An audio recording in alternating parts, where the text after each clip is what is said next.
Hello students, very good morning all of you. छात्रों, आज हम लिंग, विद्यालय एवं समाज, जेंडर, स्कूल एंड सोसाइटी विषय के अंतर्गत अध्ययन करेंगे।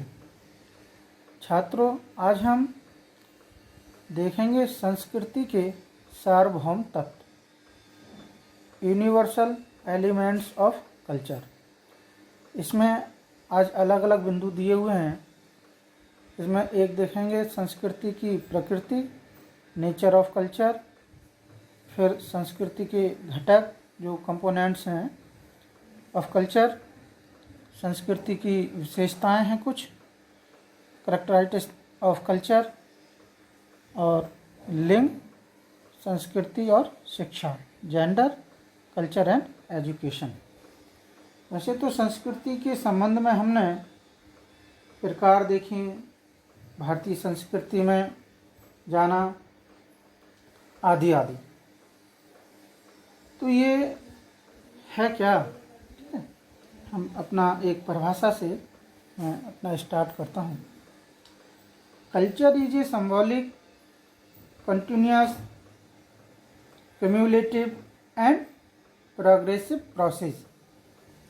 अर्थात इस संस्कृति क्या है? संस्कृति हमारी एक सिंबॉलिक, क्या एक प्रतीक है, क्या है? एक प्रतीक या प्रतीकात्मक का भी कह सकते हैं। निरंतर, कंटिन्यूअस यानी निरंतर चलने वाली है, एक अनवरत चलने वाली संस्कृति है। और क्यूमुलेटिव एंड प्रोग्रेसिव प्रोसेस यानी इसकी जो गतिशील प्रक्रिया है, क्या है? प्रोग्रेसिव प्रोसेस, जो गतिशीलता की जो प्रक्रिया है वह कैसे? संचयी।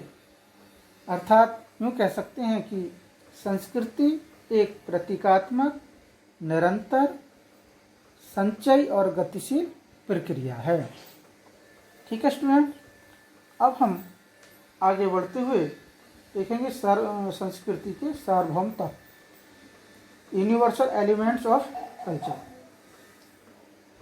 वैसे तो संस्कृति के जो तत्व हैं वह हमारी प्रवृत्तियाँ, विश्वास और विचार, हमारे निर्णय और मूल्य, हमारी संस्थाएं जैसे राजनैतिक और कानूनी, धार्मिक और आर्थिक, हमारी नैतिक संहिताएं तथा शिष्टाचार के नियम हैं, हमारी पुस्तकें और मशीनें,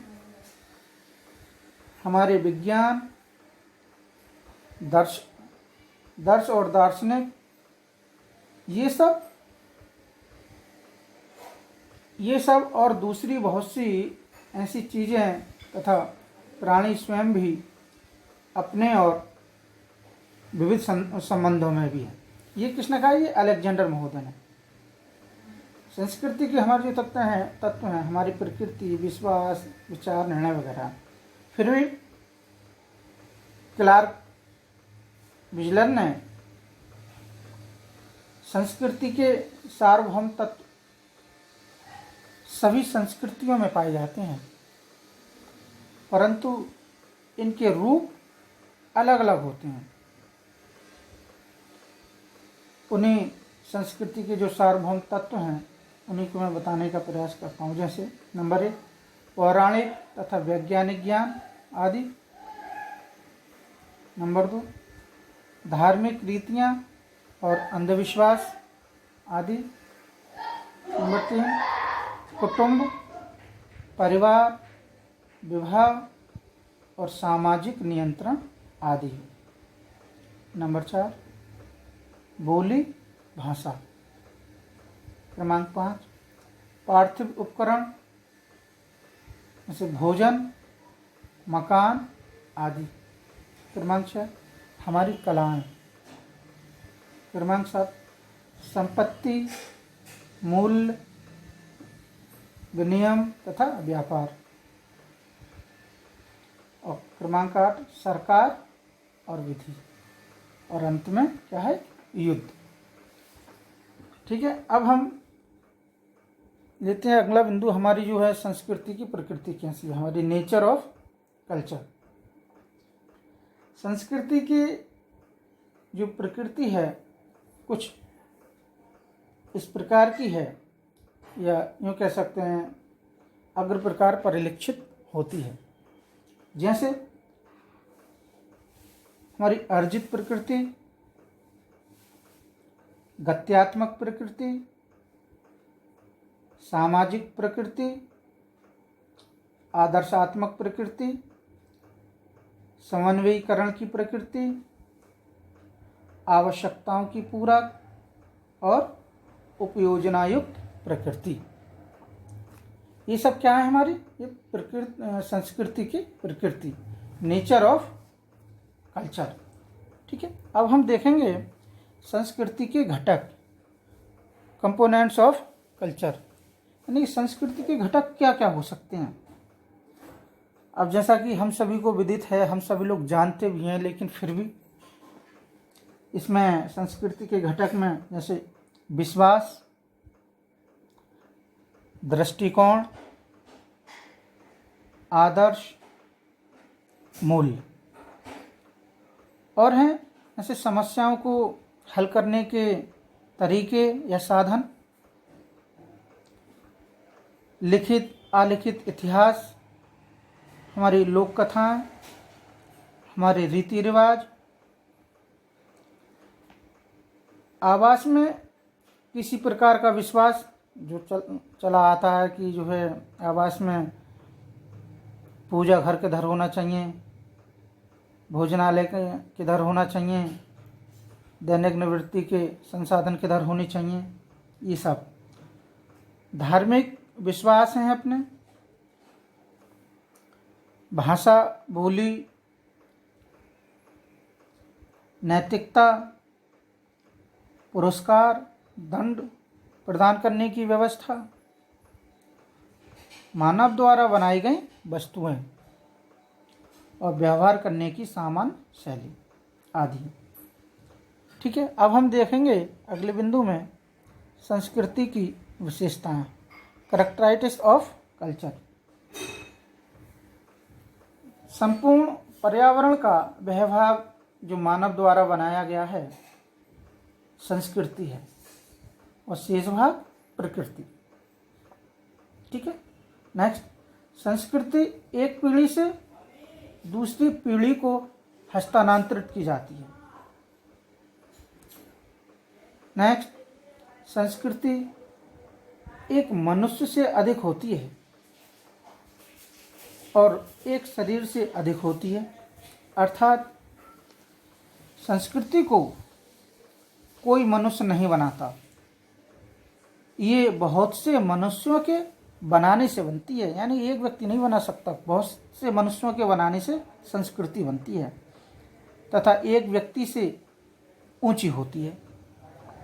ठीक, अगला है अपना मानव की मूल प्रवृत्तियाँ। नेक्स्ट, जैसे भूख, नींद, यौन क्रिया की इच्छा, प्यास आदि को कैसे संतुष्ट किया जाए। संस्कृति उनके विशेष व मान्य तरीकों या ढंगों को बतलाती है। नेक्स्ट है अपना संस्कृति में मानव जीवन की कुछ प्रमुख घटनाएं होती हैं या चरणों के लिए, जैसे कैसा विशेष आयोजन या व्यवहार किया जाना चाहिए, यह प्रस्तावित या किया गया है। जैसे इसमें जन्म, युवावस्था पाने पर और मृत्यु होने पर कैसा आयोजन किया जाता है। प्रत्येक संस्कृति में युवा पीढ़ी को सामाजिक बनाने के लिए समाजीकरण की प्रक्रिया होती है। ठीक है, अब हम देखेंगे नेक्स्ट अपना लिंग, संस्कृति और शिक्षा, जेंडर, कल्चर एंड एजुकेशन क्या है। मनुष्य में मानवता की पहचान ही संस्कृति है। संस्कृति समाज का प्राण है।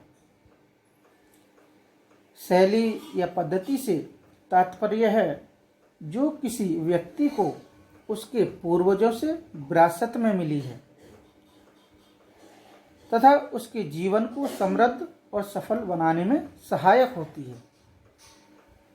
दार्शनिक हीगल और कांट संस्कृति में निरंतरता को नैतिक मानते हैं। दार्शनिक हीगल और कांट क्या कहते हैं? संस्कृति में जो निरंतरता है, जो कंटिन्यूटी है, अनवरतता है, उसको क्या मानते हैं? नैतिक मानते हैं। और अंग्रेजी कवि मैथ्यू अर्नल्ड ने पूर्णता, मधुरता और प्रकाश की विशिष्ट खोज को संस्कृति कहा है। उनके लिए शिष्टता और शुद्धता ही संस्कृति है। लेकिन संस्कृति का सामान्य अर्थ भी है संस्कार। क्या है संस्कृति का सामान्य अर्थ? संस्कार। मानव जीवन के संस्कारों की केंद्रीभूत समष्टि ही सामाजिक संस्कृति होती है। जिस प्रकार व्यक्ति अपने संस्कारों के अनुसार चेष्टा, व्यवहार, कर्म करता है, ठीक इसी प्रकार समाज अपनी संस्कृति के प्रभाव में गतिशील रहता है। ठीक है स्टूडेंट्स।